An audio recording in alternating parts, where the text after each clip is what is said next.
All right, let's talk about something that affects pretty much everything you do online. Internet security. It's this invisible world of threats and defenses, all happening behind your screen. And today, we're going to pull back the curtain and see what's really going on. So, to get our heads around this, we're going to look at it through the eyes of an expert. Her name is Melissa Korstar, a security consultant, and she puts it pretty simply. Her job is to prevent hackers from penetrating their computer systems. I mean, that really sets the stage, right? It's a constant battle on this digital frontier. Yeah, Melissa's right there, on the front lines of this digital battle, day in and day out. So for this explainer, she's going to be our guide. We'll lean on her experience to understand the threats, check out the defenses, and maybe even tackle some of those really tricky questions about what it means to live so much of our lives online. Okay, first things first. Let's talk about the attacks. You can't build a good defense if you don't know what you're fighting, right? So let's get into it. What are the big threats out there? So the word hacker gets thrown around a lot. But for what we're talking about, it's the intent that really matters. We're not talking about someone just tinkering around. These are people whose goal is to get into computer systems to either steal or destroy information. Simple as that. And knowing that's their motive, that's step one in stopping them. Okay, so one of the main tools in their toolbox is something called a denial of service attack. The idea is actually kind of simple, but really effective. Picture this. You're trying to get into your favorite coffee shop, but 100 people are standing in the doorway, not ordering anything, just blocking it. That's a denial of service attack, but for a website. It just floods the site with tons of bogus requests until real people like you can't get in. And the fallout from that? It's huge. For us, the users, it's just super annoying. But for the company, we're talking lost sales, a black eye on the reputation, a major financial problem. So it's really important to remember these attacks aren't just ones and zeros. They have real, tangible consequences in the real world.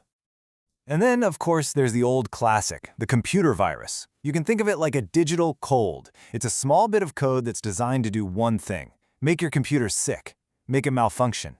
And just like a real virus, it can be anything from a small sniffle to, a full-blown system meltdown. All right, so we've seen the bad guys and their weapons. Pretty scary stuff. But the good news is we can fight back. So let's talk about the defenses. How do we build those digital walls?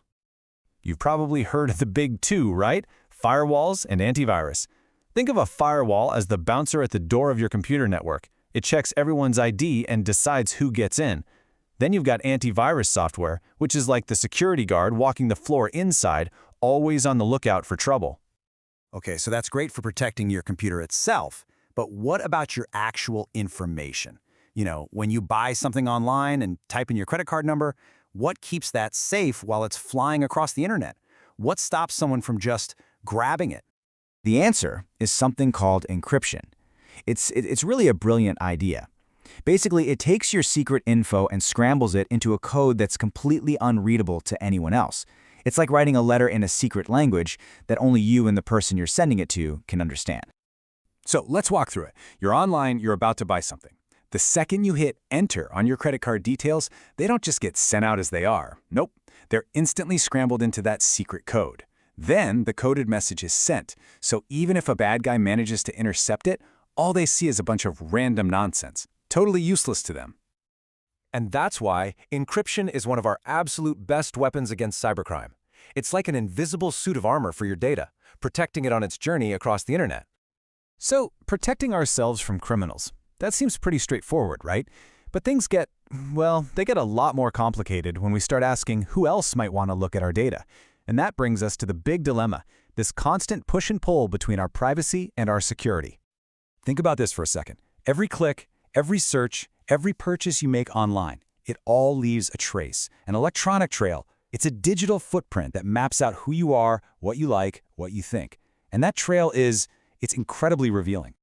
And that one fact leads to a really, really tough question, one that we're all wrestling with. Who gets to see that trail? Who should have the right to access it? And this is where it gets really heated, because it's all about how you look at it. Law enforcement might call it surveillance. They argue they need to monitor private activities to stop things like terrorism or major crimes. But opponents, they call the exact same thing snooping. They see it as a huge overreach, a major intrusion on our basic freedoms. And let's be clear about what's on the line here. This isn't just a tech debate. We're talking about huge, fundamental ideas.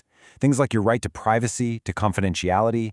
We're getting into human rights law, civil liberties, the very things that are supposed to be the foundation of a free society. So that leaves us with the big final question, doesn't it? In our digital world, we all want to be safe from threats. Of course we do. But we also want to be free. The real challenge for all of us is to figure out, where do we draw that line? Security or liberty? Where is the line?